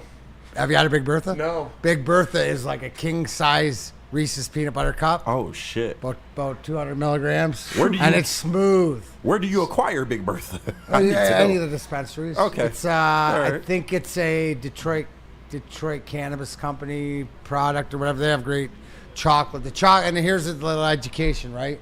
So when you use chocolate, when it's infused, it acts in the system a little quicker. Oh, how about that? Same with anything else. So now, number 4, and stay tuned because this is very near and dear to me. It's the topical, right? Why did I create the CBD topical? The first thing I ever created in cannabis, because if I want to educate and have a conversation, right? CBD, non-psychoactive, which, by the way, you cannot get high by rubbing a topical on your skin. It needs a transdermal, which means it needs to get in your bloodstream. So why do they put THC and CBD together? To make it more potent, to make the strength of how it works, education. But the CBD works just as well. Get ready, because I'm coming out. I'm gonna use a CBD that you'll see in every facet like candles. So the topical, because if I'm having a conversation with somebody who wants to know and they say, oh, my elbow hurts, and I say, well, rub some of this on here and wait a few minutes, and then I say, how's your elbow? And they're like, what are you talking about? Not that it just takes it away. That's why the topical, and I use a ton of it. I have some in my bag, obviously with golf and stuff. So that is such a huge part of my consumption. Number 3, the good old dab. Oh, yeah. Fire up the rig. Ooh. Best way to concentrate to get into the system is so many different ways, but fire that shite up. And be experienced. And let's go. You can check out Unrivaled. That's our legacy. That's our concentrate brand. Number 2, Mama Jan juice. Shout out Mama Jan. Mama Jan juice. And here's the secret. Because the sugar's infused, not the drink. And it is, to me, and Mama Jan makes them in different, once she finds out your system, Like she makes them at different strengths. So I love mine because no matter what, it centers me. Right? And it just sort of, I can chug that and it just sort of centers me, brings me down a little bit. Like again, when I talk about cannabis, don't tell me what, tell me who. So it's very important who's making this because your system will go towards it. Number one, anybody who knows me. Yep. The Smoking joint. blunts, bro. Yeah, the blunt joint. White Owl Sweets are my favorite. Swishers are too White Owls, they man. break I up smoke too White much, but Owls the White forever. Owls are my favorite. White Owl Sweets. You ever want to Now, impress D-Mac at a White Owl Sweet? And but I'll I'm keep all that in down mind. for a good old backwoods or whatever. like that. See, backwoods just kill my lungs. I know. Man. I love backwoods. They kill are a my little lungs. overrated. So there's mine. It's a good smoke. Let's but be honest. I haven't smoked a backwoods since like the late '90s when Reggie's we were throwing in there, and it hit Reggie's like, in the backwood it is just, crazy. It hurts. It hurts to even think about backwoods, honestly. Yeah. But D-Mac, honestly, I was shocked to see blunt on the top of your list. I thought you were more of a joint guy. No, I mean, I smoke so many. Everybody around me does, but right. You will see if you see me. Usually, I'm usually smoking, rolling up a blunt. I'm smoking a blunt, and then I'll pass the circle around or whatever. But I'm like everybody. My best friend's nickname is Blunts. He hasn't smoked blunts in 8 years. That was like because he used to roll. Like, he can roll blindfold and all that stuff, but he quit smoking blunts for health reasons. Yeah, makes sense. Just to be healthier, so. Well, that's good. It's like Trick calls the diet weed. Trick calls them papers now. He calls them papers. He used to call me Stick. Stick. Yeah. Stick. I used to have a drop on 955. What up, Stick? It's Trick. Channel 955 with Stick and Trick. That's hilarious. That's so funny. I'm going to start calling Now him get this. now. Yeah, That hits hard. What up, Stick times two. Yeah, Trick's my dog, man. Yeah, We've been shout out dog, Uncle Trick, dude. man. Like, we've been around a long time with that guy. Hell Long yeah. time. All right, my top 5 list when it comes to consuming marijuana. Number 5, the way I like to consume it, with friends. Fair. I like having friends around. That's a good one. I do love a peaceful smoke by myself, but Smoking with people is that's fun. part of the reason I love blunts so much is because they're so communal. Mm-hmm. Like, you can have it on your own as a nice little possession, or you can pass it around a group. Number 4, the Nerds candy rope. Oh, okay. The people who invented this, like, first tip the cap to the Nerds people for putting that on a gun. Yeah. And then second, the cannabis people for being like, we got to infuse that Shout shit. out Gold Crown. Right, big shout out to Shout out Gold Gold Crown. Crown. Yeah, they're dangerous, Yeah. right? Like, I really just want to snack on a whole bag, and the next thing you know, you're 200 milligrams deep, and we're having a good time. Number 3, this is something I think will be foreign to all of you, because I think I invented it in college. The blunt bong hit. The So you- blunt Is there bong. you roll a blunt and put it in the bong and then hit the bong? Oh, wow. Wait, what? That's done I that. missed That's I missed out on this. What do you do? Have you ever done that, Spenny? Oh, yeah. Okay, then I didn't invent it. What, No, you, but- Or it's passed on because It's I'm much been older passed than on. you. You are older than I am. what you shoot a bong rip and then you, you roll a blunt and put it in the put it in bong. the Put it in the Yeah. bong and then rip the bong. That's kind of pointless, though. Like, I don't No, see it's the not. point It's in much that. smoother. It's I'm much telling you. smoother, Really? yeah. I'm gonna It's- try this. It's like just smoking a bong with extra steps, but it's still cool. I'm gonna Because try it's like hanging out of the bowl piece like an incense sticking burning. out, yeah. Yeah. Oh, so you just roll the blunt, And stick stick it it in in the the bowl. Oh, I might try Yeah. that later with Take a Otis. bong rip I'll off a send a blunt. picture. I'm gonna try this. I got. That's what you said. Innovate. Oh yeah. I'm gonna try this, man. I got It a better be bong good. named Otis. Yeah. I'm gonna send a picture of it, but I might try that with him later. Number 2 is more just because of the memories it brings. My favorite place on this planet is Jamaica. I've been there over 9 times. Shout out. Never been. I want to go back. It's Bomba the Clot. it's the Detroit of the Caribbean. So where? Honestly, that's the how I way wanna I go. look at it. I'm gonna feel right at home. It's down there. grimy, but the people are awesome. Like, I love. Where would you Jamaica. go? You've been different places All there. over, yeah. So is there? If you were gonna recommend, hey, if you're going to Jamaica, you got to go here. Like, is there a resort that you would recommend? Or what part? My of the favorite island? place is the Royal Decameron Club in Runaway Bay, because it's not a 5-star, guys. Like, if you're looking for that, Perfect. but you get your own hut. Oh, And nice. like, that's all I want is Yeah. a hut on a beach, and leave me the fuck alone. I don't want to hear neighbors in the hotel room. I don't want anything. So it's actually where my first marriage was. Like, we went there to stay because it was cheap to go check out all the 5-star resorts to see what one we were going to get married at, and then we just decided, No, this is the more like authentic awesome. Jamaican one. Yeah. So there, do not recommend Kingston. Okay. I had many AKs pulled on me in Kingston. The cab I was in was held up by a gang of dudes while we were going through, and then my driver explained to them that we were just going to the airport, and then they explained to us that this is a gang neighborhood and any unidentified cars are not allowed to go through this neighborhood. Oh, shit. Like, it was real deal AKs on all side of us in Jamaica. But that leads me to my number 2, a spliff with real hash. Yeah. Never been a spliff guy. I don't like tobacco like that though. But with that real Jamaican hash, like I they don't get even. you, yeah. I went to Loom the other day. I'm like, dude, does anybody really carry real hash? She's like, no, nobody really. It's all concentrates and stuff. Yeah. Like, I want old Old school. school hash. You have some, D-Man? No, like- oh, you're reaching like in your pocket. Old school hash. The old school hash company. Look at Mac, man. Oh. Look at Mac. Where's that from? It's old school hash company. Oh, see, yeah, this is what I want. Go. And even in Jamaica, though, it's a little, obviously. No, but I got to give this back. Yeah. I was like, man. Yeah, this is great. Yeah. And then Yeah. number 1, the blunt. Yeah. D-Mac nailed it. My Timeless. favorite thing. I was weaned on it at university in Detroit. It's where I learned to smoke weed. Shout out Myron. Thank you very much. Highland Park. Used to go sit there and slang. So yeah, that's how I was weaned, and I'll always smoke. My boy Kyle Presley taught me how to roll one, and ever since then, that's it. Smoke one. How often do you see me not smoking blunts, Spenny? Not very often. Not very often. That's all we What's smoke, your bro. favorite kind? I like the zigzag Rillo wraps. Okay. Yeah, that's Hanson crazy. doesn't like them either. No, I was always a too- Swisher Sweet guy. too I don't tasty. really smoke blunts like I used to. Like, I used to smoke blunts heavy. And it was always Swisher Sweet. Well, there you go. That is our top 5 list for the week. Coming up next, we got some more Lions to talk about. Do I see Jared Goff on this street? Oh God. Terry of course you Arnold do. talks about Jared Goff. Let's see what he says coming up next. But first, Feldman. Feldman Chevrolet, Michigan's #1 Chevy dealer. Make sure you tap in, scan the QR code on the screen. They've got 5 different locations in Highland, New Hudson, Novi, Livonia, and Lansing. Again, Feldman Chevrolet is Michigan's #1 Chevy dealer. Make sure you tap in.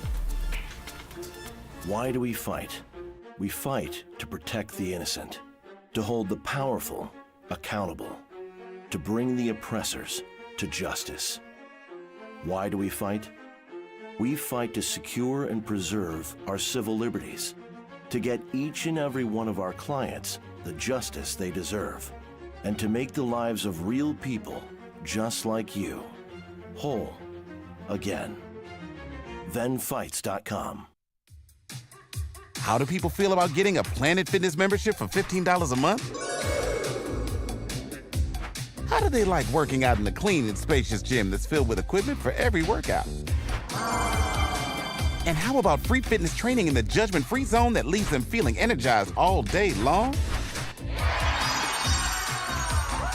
Join Planet Fitness today with the free PF app, online or in club, and start getting that big fitness energy for $15 a month. At Gold Crown, concentrates are their bread and butter. Crafting elite collab extracts since the caregiver days. Gold Crown partners with craft growers across Michigan to bring you exclusive full spectrum concentrates, infused pre-rolls, and live resin infused gummies. Their new line, Crown Jewels, is here. Gelatin free, effect based, coated in nerds for that extra pop. Find Gold Crown in over 300 dispensaries statewide. Smoke like royalty. All rise for the reign of royal highs, only with Gold Crown. And welcome back to Big D Energy right here on the Woodward Sports Network. Thank you for having fun with the top 5 list with us.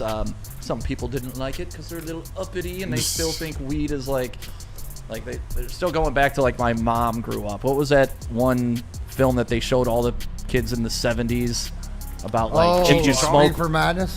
Yeah, Reefer Madness. If you smoke, you're gonna throw your baby in the oven.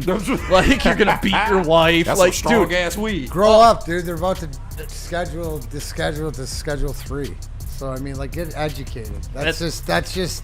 It's You know tough what? for people. No. It's just, you know what? You're absolutely showing that your lack of education because you don't read. Right. That's the whole thing. Don't trust me just because I'm a advocate and it saved my life or whatever like that. Go read the studies on it. It's like anything else. Like Right. the cannabis plant is for lack of a better term, another. If you're a vegan, if you're it's what you It's a put super into your plant, body. yeah. It's like they used to use hemp in the 50s and shit. Dude, Like this shit goes back. Go read. Let's not get into the timber industry versus the hemp industry. No, that's how it revolutionized this country. Let's not do this. I'll tell you that Hearst needs back in the 30s would have got a Lemieux beating. Yeah, because it's a pulp and paper of why it got ostracized. It ain't because it was in health. It's absolute money. So if if you're educated, then go, Kenny, like you said, go look. It's a history. Back into history. Mm-hmm. It's like anything else. Go look at other countries.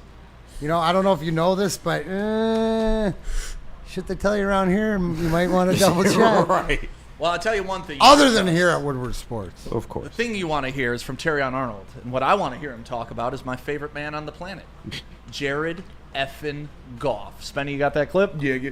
Let's see what we got.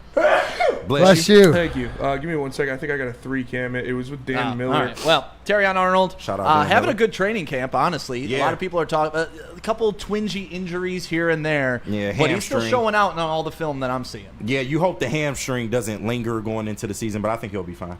All right, well, here's what he had to say about our Lord and Savior. Talk. We're going to talk. Now, who talks back? J-Mo always talk back. Saint will talk back if he's mad. JG, he'll say, like, JG, he kind of gets you on the fly. JG say little slick stuff to me. Like, I really like going against JG. Like, I really, really do. And I'm blessed to have him here. And just him being my quarterback, like, I feel like God puts certain people in your life to allow you to just unlock your true potential. And he really pushes me, even if it's just certain plays where I know backside X isolation, I'd be like, JG, I'm strapped. He'd be like, the ball coming your way. And the ball really do be coming my way. So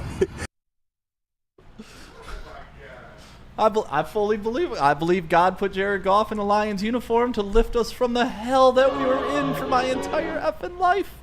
This man has risen us And what from the dead. What has happened since he's been here? We win. Progress. Yeah, progress. Step forward. We ain't win last year, but progress. We won. We lost three games last year.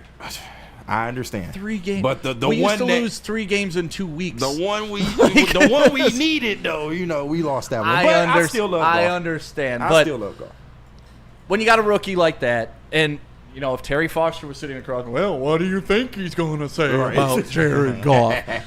D-Mac, while you're here, can we address that? How much fluff is in player interviews? listen. Or do you just shut the fuck up if you have nothing nice to say? No, dude, I don't know if you know the throw-ins to whatever when guys are mailing it in as far as cliches and whatever. Was there cliche on that? No. Is God brought up in different things? Which it's authenticity. And again, it goes to culture. Mm-hmm. The authenticity of the culture of what you hear coming out. Now, yes, at certain times you want the players that aren't gonna like that. That's the truth. Remember I was talking about before what's coming out of Chicago, right? The negative or whatever. No, they're gonna lean on the truth, and it's not glazing. It's like who you take it specifically of who said it. So it's a second-year guy, a guy that's been here, a guy you're gonna lean to, and whatever, a guy who you look to be one of the young leaders on this team. How do they react? How is it? You're looking for, like you're gonna get Melba-Toast fluff if it's not authentic. That was authentic. Yeah. So, I mean, to each different case. Go watch an interview of somebody talking about Aaron Rodgers. Yeah. No, go watch a right, where they dance different. around, where they go, like, ask me, okay, I'm going to think about somebody that I don't like. And, like, if you say, so it's, great athlete. And when he executes, I mean, he shows you that he's the best. Hopefully he can stay healthy. Studies hard. Like, if he's, like, there's so many cliches. That wasn't cliche. That's how you know stuff. What really stands out to me is this is a defensive player talking about how the quarterback is helping lead the entire team. He's not just in charge of the offense. What's the theme word of the day? Culture. Culture. Yeah. Right? Yeah. That tells you all about culture. And did you think for 1 minute? So I asked you this. For 1 minute, do you not think that offense, defense, special teams, coach, everybody's locked in at Lions camp together? Win as a team, lose as a team, hard work, right? Yep. Yeah. What do you think's going on in Chicago? 3 Mile Island, like Terry says, where everybody's on their own page, right? Yep. Like that. Yeah. That's how you get the vibes of different sort of teams, and that's where you lean towards is this to have a chance to win. You look at Look at what we just watched with the Florida Panthers. That's his culture, right? That's the comparison I would make to the Lions. Yeah. Is Florida's culture in the locker room. Now, Lions have to execute. But to your point, it got me thinking, Stick, when you said, do you do stuff with your guys? Do you talk about them? Like, these guys all interact. I'm sure at the lunch table that's Jared Goff and a bunch of DBs sometimes. Jared, like, it's not, that's why it works. That's how our locker room was. It didn't matter. You had your guys in your clique, like age group or guys you came in with. But, dude, you'd see everybody interacting, either working out or doing something, or somebody got caught in a vortex and, Slavov Tisov was, giving you some education or something like that. But the guys care, but it intertwines without. What it comes down to is that you just saw his culture. Well, and it's a continuation of what we heard last year. So that's how you know it's authentic, right? Spenny, I don't know if you remember Frank Ragnow and who else. Was it Taylor Decker sitting down, and they were just talking about how, like, Jared Goff talks to them like he's not cooler than them. A lot of times they played with quarterbacks that, like, they're the quarterback, and we're the linemen. And in football, it's very compartmentalized by where you play. But for, like you said, a defensive second-year player to be like, God sent me that quarterback? Yeah, but why is he saying that? He's making him a better corner. Because say what you want about Jared Goff, the ducks, all that stuff. Jared Goff is one of, if not the most accurate quarterback in today's NFL. The way he can place balls in certain places, pause. The way he can do that is making TA a better corner. And he wouldn't just be out there speaking on Jared Goff like this if he wasn't making him better. We always talk about iron sharpens iron. When you can see one of the top quarterbacks in this league, day to day and, be able to compete against them, it's making TA a better corner. And I love to hear that from him. Yeah, and you're seeing it on the field, too. Like, at the end of the day, the talk's great, but the production is what's going to need to happen. Absolutely. And, man, this is where, once again, we get into culture and the nuance of things that, like, Jared Goff is so special in ways that aren't tangible. Like, there aren't a ton of quarterbacks that embrace the whole roster. There aren't a ton of people that can come in and even be cool with everybody, right? It takes skill. It takes leadership. It takes those guys buying into you and seeing that you're putting in the work. Because if Jared Goff was showing up 10 minutes before, first to leave, last in, all that shit, you wouldn't have rookies looking up to him in this way, or second-year players, as the case may be. So, like, and he ain't got to get on the mic and say that shit. I think I can't love Jared Goff anymore. Shit like this just keeps happening. I got to show you this Old Spice deodorant. We getting you a bottle of that. I swear. Yeah, let me grab it. Listen, I can find it. As the Lions have ascended and gone up, Jared Goff has only done that. Like, yeah, I'll tell you. Playoff game last year, dip. Of course. All right? We'll admit that. I know, right? It took him long enough, right? It took him half the fucking year, but he just admitting his wrongs today, man. You got to clap it up for that. That's my last day.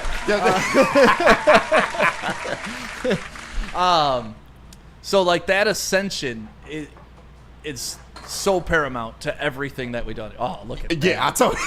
Look at it. Golf the chain. We getting you a bottle of that, man. I hope they put him shirtless on a horse like they did the other guy. Oh, God. All right. That's where I get off. That's my exit of the highway. Make him a minotaur. Now look at me. Now back to your boyfriend. Now back to me. Back to you. Back to me. I'm Jared Goff. Do you imagine Jared Goff and Krista Harper on a horse? Just like that would be the I can imagine Krista Harper. I would love to see Krista Harper. Yeah, right. I don't know about golf so much, but that's my dog. I don't know. At some point, even people that don't like the guy, there has to be enough positive to where you're like, maybe I was a little off.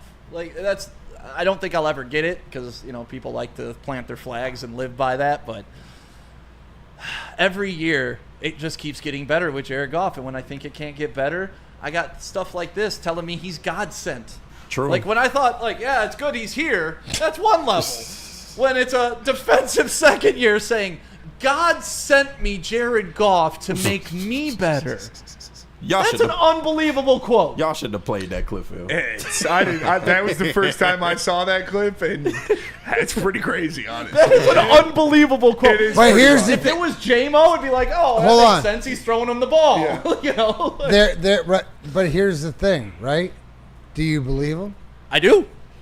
Spenny, Yeah. do you believe that was? I don't think men of was God there any invoke God unless they substance? mean No. it. He ain't got to get up And there to and your say that. point, if J-Mo said that, yes, okay. Is there something? But what does Terry Arnold have to gain other? You know what I'm saying? And it was kind of like unprompted because you saw Dan Miller was asking him about like who chirps the most, and he said like J-Mo and stuff, and then he brought up Jared Goff, and then just went further into the Goff stuff on his own accord. Yeah. So What does that tell you? That tells you that was I'm so excited right now, dude. He, like Terry, right? Doesn't it make you think that Terry Arnold like he needed to say that? Yeah. You know what I'm saying? Like athletes do take their moments to get whatever they need to say. Yeah. And that's him just saying, that's my quarterback. Well, and let's go back to the draft. What did Amon-Ra St. Brown do before they left the stage? All right, before we leave, I need to hear it. Jared Goff. Yeah. Like, he didn't have to do that. The easiest thing in life to do is nothing. All they had to do was walk off the stage. He didn't have to give him that moment. Yeah. But he elected to. He didn't get up there and say, "Let's go Lions." He didn't do any of that shit. It was Jared Goff. For your sake, Stick, I pray you get it done. Because the narrative is going to change if they don't get it done. Not in my book, man. The I guy feel has you. already delivered us from evil. So, like, I don't know. And You lead know, us not besides into a Super temptation. Bowl, there's nothing else that man can do for me. I hear you. Nothing. Side list 5339 in the super chat. Goff is also who told Panay Sewell to do pregame speeches. Just mic drop. I mean, Why wouldn't you? yeah. Like, what more do you want out of this guy? You want to play every position? Like, do you want him to be the GM? Like, what more? This guy is putting the proper people in the proper places, and he's not being a diva quarterback. He's one of the guys, and they've embraced the shit out of him. And we've never had that here in Detroit. Speak about Matthew Stafford's talent all you want. You never saw teammates ride or die. But he didn't have these teammates beside him. Yeah, thank you. Right? Like as far as talent level, no. Yeah, Calvin Johnson. Yeah, But you have that's one person. There's one. You need a team. You get need a team, and you didn't have that all into But whatever. don't We both love sides making play fun. into that? Can you not build a team if you don't have a guy that But you can build We a team also around? just got done talking about how important culture of an organization Yeah. is, And and they that didn't was have a never culture. there. That was the Yeah. worst culture in the and history you of the can't NFL. put that on Stafford like you got keep whatever. I mean, they I done told tried him this 97 coordinators, 8 head coaches, and they still couldn't get. Yeah, But because that they shows didn't. you a shitty culture. Also Like, shows you a quarterback that's not getting it done. yeah, It wasn't Wait, just wait, Stafford, this though. has But nothing to. that's our point. It was How not are you just going to Stafford. influence people that can't be influenced, Stick? You know that. If you don't want to be there, or if you don't want to have the Listen. right, do you not think the roster in the past was more individual, more me than were we? That at times they had sparks, but they didn't have Right. the A, and they didn't have the leadership at the top. And you knew that From shit, their GM down. right. You knew that shit wasn't sustainable, first off. And secondly, he went through 2 rebuilds as a Lion. It this great culture that we built, and he had all these great players. He went through 2 literal rebuilds as the Lions And quarterback. Jared Goff only needed one. Yeah, but Jared Get us to Goff the also NFC has. Championship. But he had competent people at Not the 12 top. years to not win a playoff game. He didn't have Not Matt 12 Millen. years. He didn't have Matt Millen. He didn't have Martin Mayhew. He had competent fucking people at the top. But he also didn't have Here's Jim what Caldwell. proves it to He you. also You didn't can't have Jim argue. Caldwell. Stafford had that. It might have looked a little different. Hey, anybody? It might have. Anybody like the fact that when he went to a competent organization Immediately, that he got the chip? Thank you, D-Mac. Immediately he won. Not next year. Like with the culture and the people around him, because the Rams when he went there seemed like that was Yeah. They are that competent was more franchise. of what the culture of the Lions and the like whatever else. And he dude, with all throughout with the defense and Aaron, like Goff realizes I need this defense, so we're gonna be boys. Yeah. We're all in this together. We need each other. Like it comes down to culture that wasn't there that we have now. And shout out to the DJCI in the chat. Stafford wasn't forced to sign 2 contract extensions. Listen, if we was in Stafford's position, everybody in this fucking room What would are have you did the talking same about? exact thing. Like playing for the fucking Lions, I'm gonna get paid. Yeah. Once again, 2 rebuilds he had to sit that's through. Why I don't and feel almost that's a why third, I don't feel but bad. he decided to get out of town. Nobody asked But you. that's why I don't feel bad for him, because he signed the contract to play here. If he thought it was such a bad organization, go be a free feeling agent. bad for him? I don't think anybody feels bad. Nobody feels bad. Okay, that's why I don't make excuses for him. How's that? We're not making excuses because he didn't you can make observations. But he chose to be here, though, D-Mac. Right, because to take the money and stay here and do whatever else around there. So if you're money driven and not success on the field driven, you're gonna get what he got here. He went to LA trying to win a championship, right? He didn't go to LA trying to cash a check, did he? But still, he already had his money from Detroit. He went there to be a teammate. That's true, but we not gonna sit up here and act like he didn't sacrifice over a decade of his life for and some you're not shit gonna that was act never like gonna happen. in his move. Sacrifice for $500 million. So stick to your point. Come on. Stick to your point. You should thank Matt Stafford, because without him moving, you don't have Jared Goff. And I do thank Matt Stafford for not having the wherewithal to stick it out. I do. I think it's awesome that he tapped out on the team. I think it's awesome that he's a quitter in Detroit. So here's the question. I think it's awesome that he's like, I need a plane ticket out of here because I don't have it in me to help build a winner. Well, you wouldn't have Jared Goff if he didn't. And he didn't build shit. That's not his fault. He had a number 2 defense. He don't assemble the team. All he does is play the quarterback number position. 2 defense. Talk about he didn't have the wherewithal. If I'm 12 years somewhere, they keep promising me shit and it don't happen. But you didn't have to be there 12 years, KG. After 4, you could have said, fuck you, I don't like this organization, I'm out of here. But he said, no, pay me and I'm going to sit here and suck. You would have hated him more. I credit him for at least trying to stick it out. Yeah, no, 100%. Trying to stick it out. He did everything that he knew could they with was what on he bullshit. had. He tried. That's all. I give him credit for trying. This is a totally different organization right now, you guys. Yeah, because we had to he didn't have Sheila as an owner. I hate the Stafford. We had to get Stafford out of here. No, for us to be successful. You had to get the old man and let Sheila get and put the right people in charge. It's a totally different call. You can't compare this Lions team to the ones that. It's not even close. Okay, but there's one thing we can all agree on. Jared Goff was sent by God. Okay, sure. Yes, I didn't say it. KG, you're looking at me like I said it. I mean, you did. That was Terry Arnold who said that. You were saying it first, though. TA got it from you. I was saying it first. Thank you, TA. I'm glad you listened. All right, let's take a break. Where we got to go, Spenny? Mad Packs. Mad Let me tell you about Mad Packs. The spokesperson. Yeah, shout out Mad Packs. Go to getmadpacks.com. They've got a ton of different selections for you to choose from.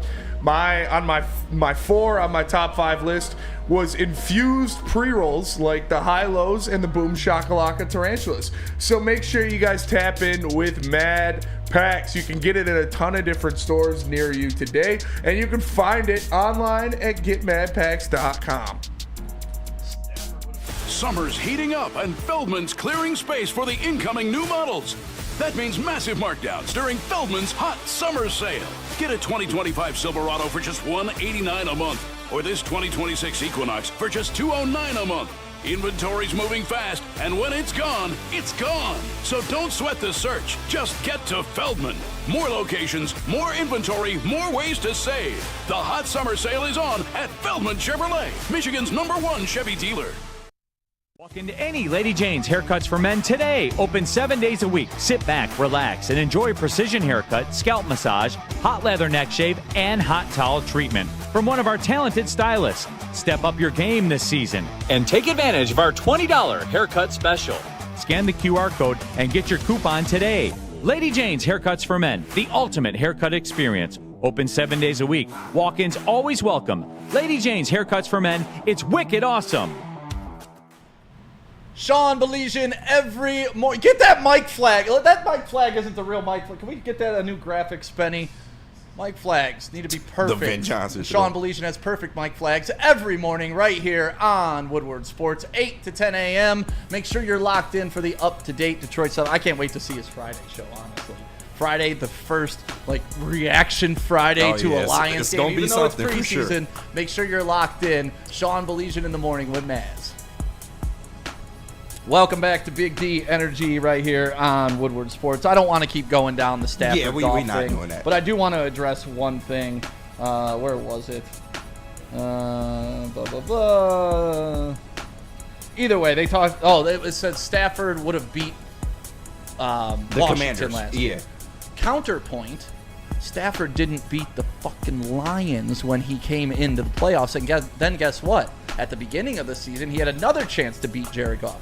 You know what Jared Goff is head-to-head against Stafford in a Lions uniform versus Stafford in an LA uniform? Yep, 2-0. 2-0. Yes, sir. 2-0. 2-1. 2-1, they lost? Yeah, they lost there in year their one. first year in LA. They I lost. forgot about When that. Penny Yeah. Sewell got yeah. there in Donald's face. Yeah, 2021. That game was kicks, crazy, too. onside kicks off the bat. Yeah, that game was I remember 2021 that game. is just a blur in my mind. But I honestly thought when Goff beat Stafford in the playoffs in Ford Field that it was enough to get rid of the, who was better. Yeah, it was more stakes when they came. Hey, you guys aren't supposed to push a guy off his pedestal like that. Right. It was way You more okay? stakes. Break an ankle or anything? No, I'm fine. Stick My down Lord and there. Savior Jared Goff is still the football quarterback of the Dude, Detroit Lions. 666.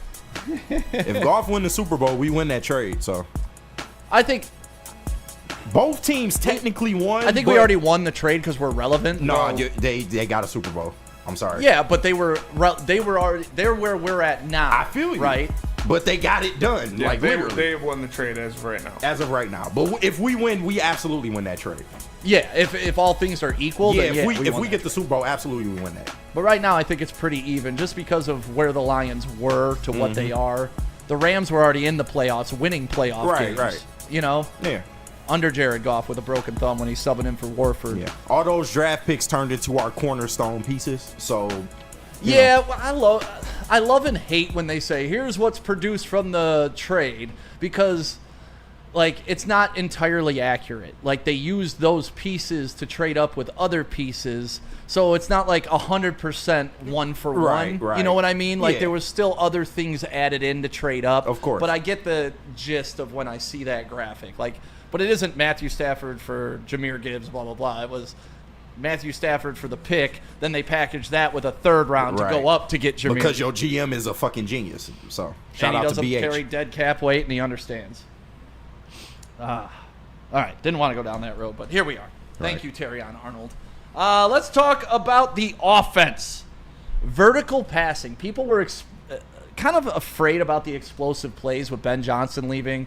I think everybody thought the trick plays were all him. The creativity was all him. Downfield shots were all him. Dan Campbell's the damn head coach. He's the one who kind of sits in meetings with his offensive coordinator weekly discussing what he would like to attack the defense with.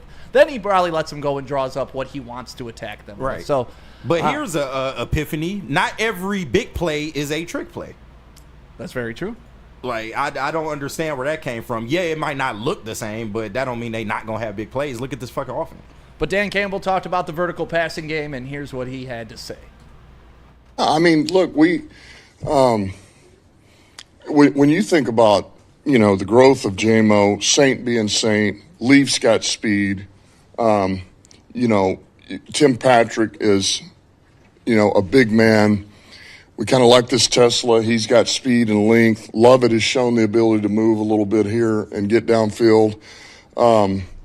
Yeah, you do. And then it's about, we can get downfield and we can create separation here and we can get width and we can get depth into the defense. Now it's about making those plays, right? Making the throw to give the receiver a chance and then the receiver making a play. That's why you've seen a ton of these goes and fades and we're just trying to douse them right now and get comfortable with it from the quarterbacks to the receivers and making plays. So, yes, we have that ability.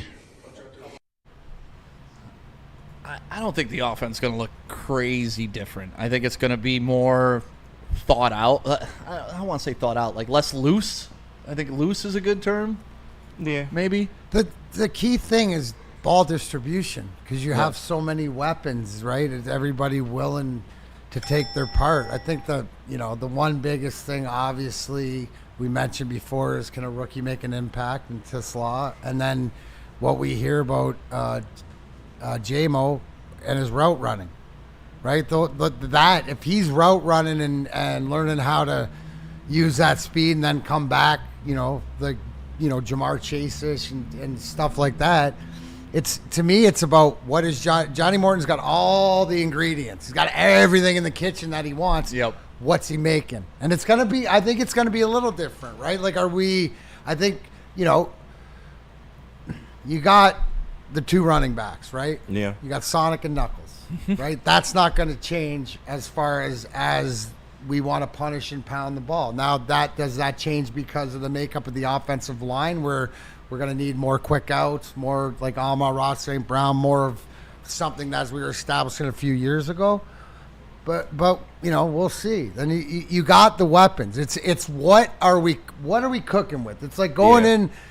It's like going to Mabel Gray's in Hazel Park, right, where the James Beard chef is, and he does the menu, and you just go in and eat. Right. That's what we're waiting to see. So maybe, right, and you're not going to see too much of it unless you're maybe at camp or hear what's coming out of camp. But,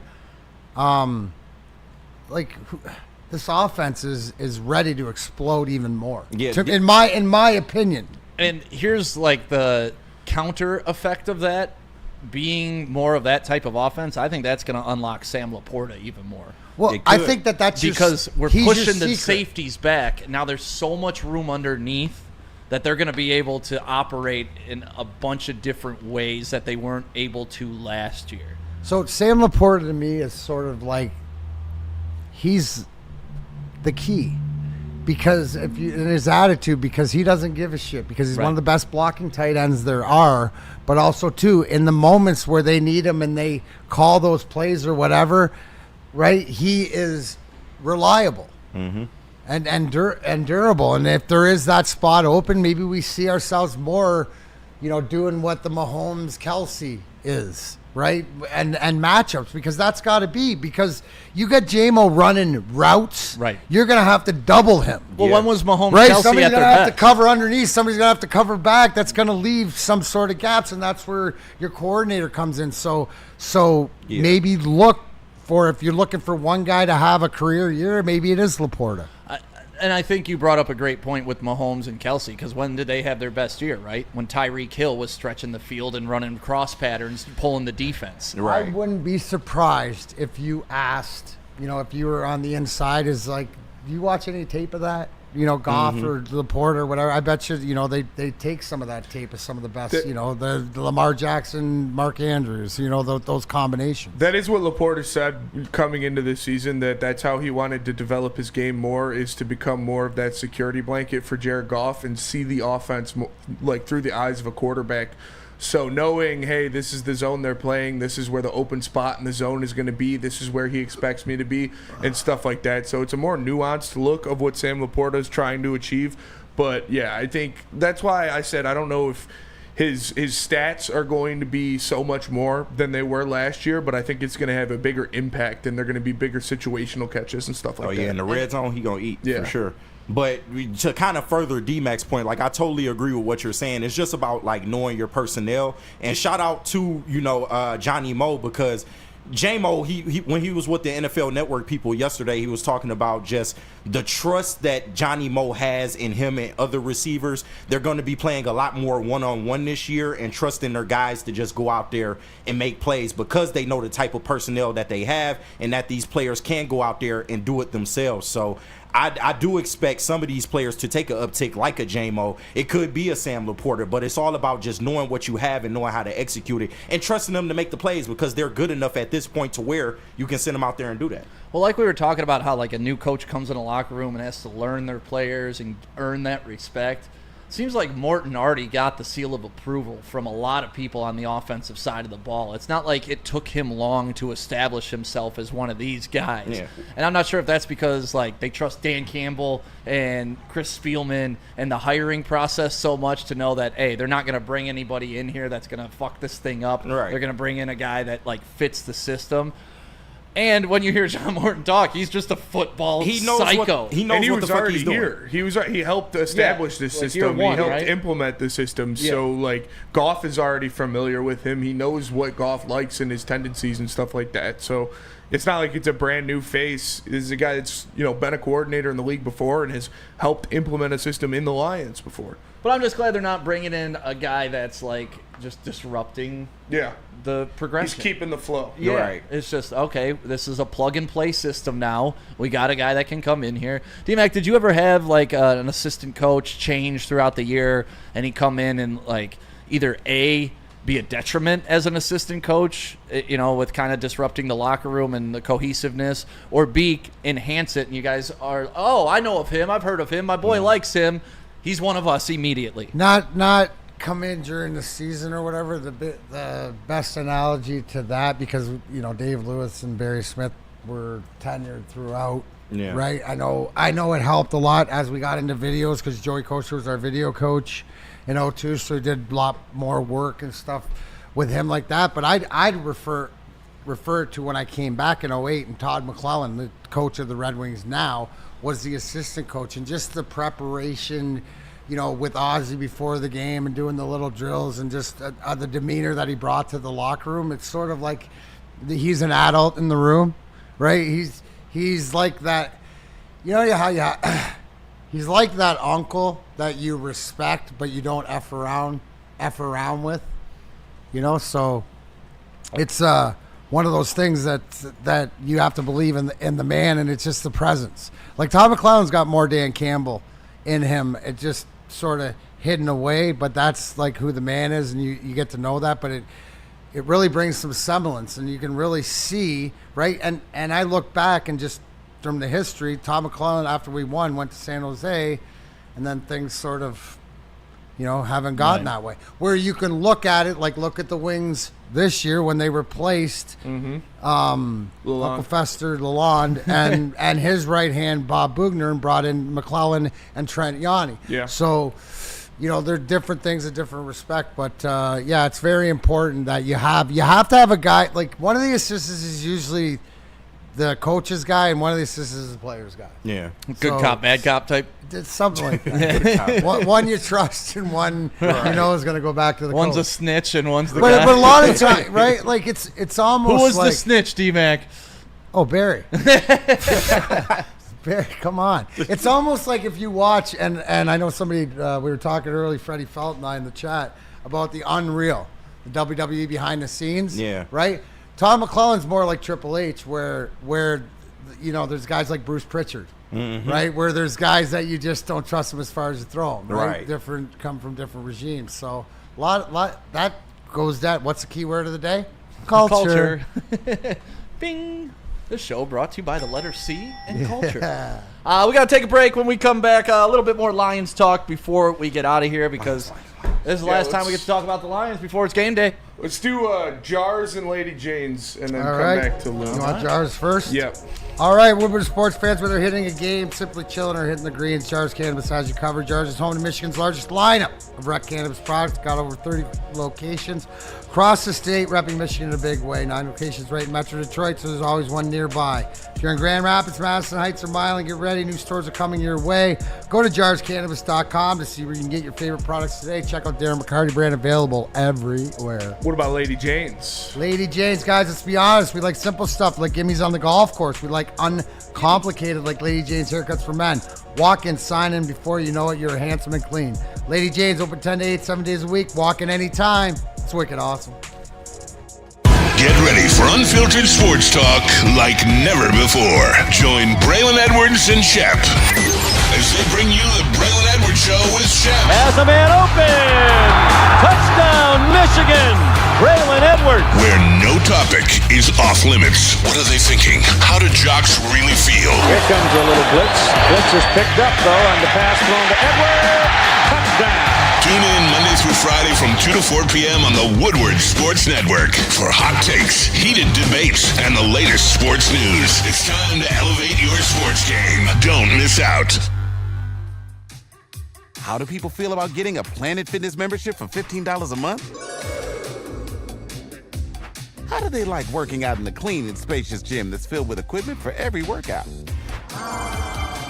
And how about free fitness training in the judgment-free zone that leaves them feeling energized all day long? Join Planet Fitness today with the free PF app, online or in club, and start getting that big fitness energy for $15 a month. Why do we fight? We fight to protect the innocent, to hold the powerful accountable, to bring the oppressors to justice. Why do we fight? We fight to secure and preserve our civil liberties, to get each and every one of our clients the justice they deserve, and to make the lives of real people just like you whole again. ThenFights.com.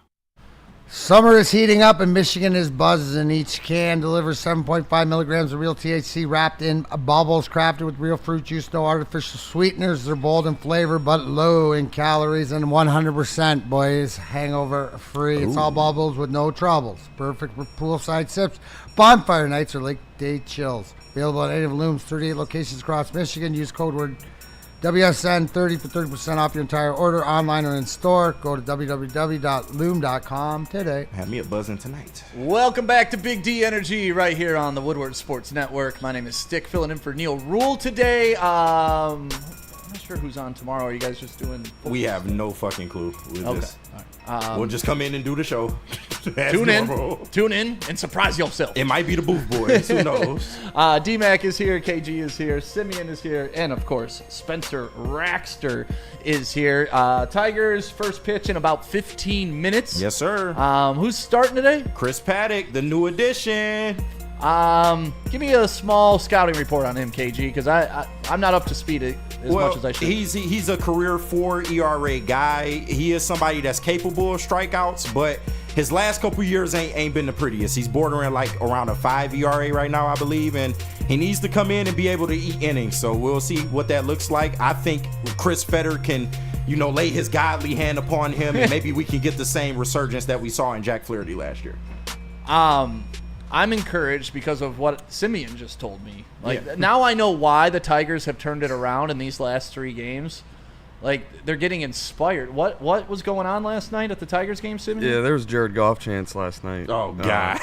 Right behind Why me. you say that shit, man? Hey, if it works. I guess. It was after all the runs were scored, but it still happened. Yeah. I give it to you. It's heaven sent. I can admit when I'm wrong. The Lord put him here. No. I am not getting off that. That is going to be my go-to. When anybody argues with me, I'm going to be like, hey, listen, take it up with God. Right. He put him here. The Lord put him here. Stick. Stick. Where were you sitting last night, Simeon? Down the left field line. Left field line? Yeah. Have your foul ball hit near you or anything? No. Yeah. Just a million kids. We were right where the net ends. You get a million kids running right down there. Yeah. For every ball that gets rolled, because they get a new ball after every batted ball. Yeah. Boo them kids. No, I have been going to Tigers games since I was a child. Since it was the old Tiger Stadium, sitting in the bleachers, whatever, and I've never caught a foul ball. And never? Not even close. I've been to a couple batting practices and stuff, and Rafael Belliard, when he was a coach, tossed me one. Oh, shit. Sweet. Yeah. But I've never caught a live game ball, and it's one of my goals in life.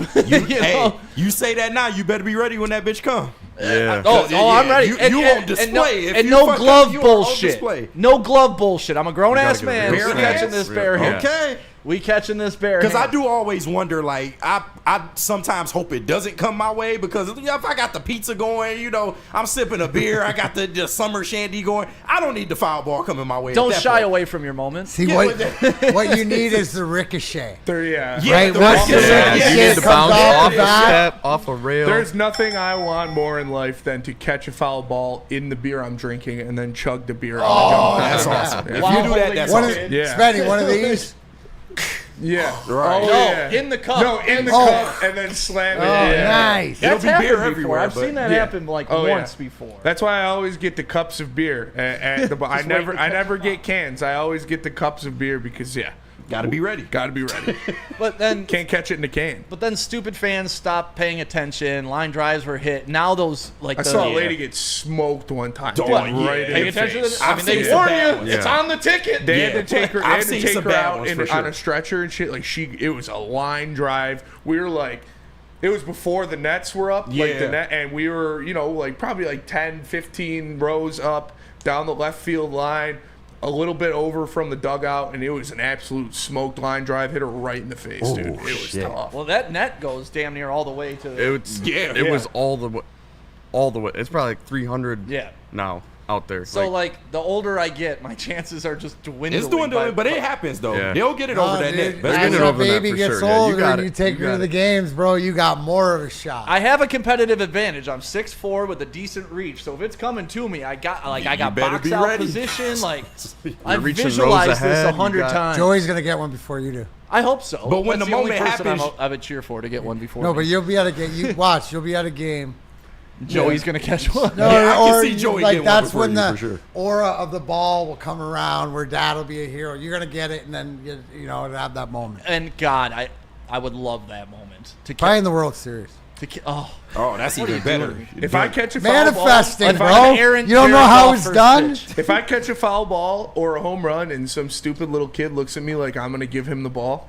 Oh, fuck that little kid. Attaboy, Maz. Literally. I shit on some kids when Torrey Maz would be so proud of you right now. Get the fuck out the way. Like, for real. Like, fuck them kids. You gotta learn.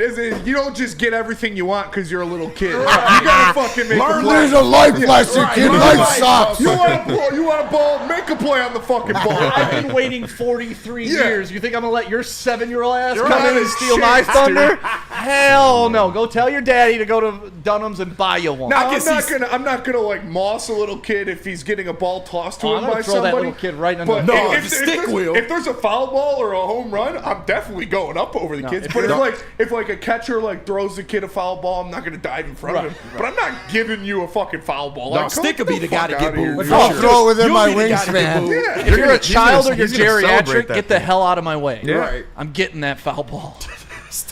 Shit ain't all fucking puppy farts and rainbows, little kid. Like, you don't just get it just because you're there. I'll turn around and I'll explain that to him too. Like, America, thank you. Land of opportunity. You ain't take yours.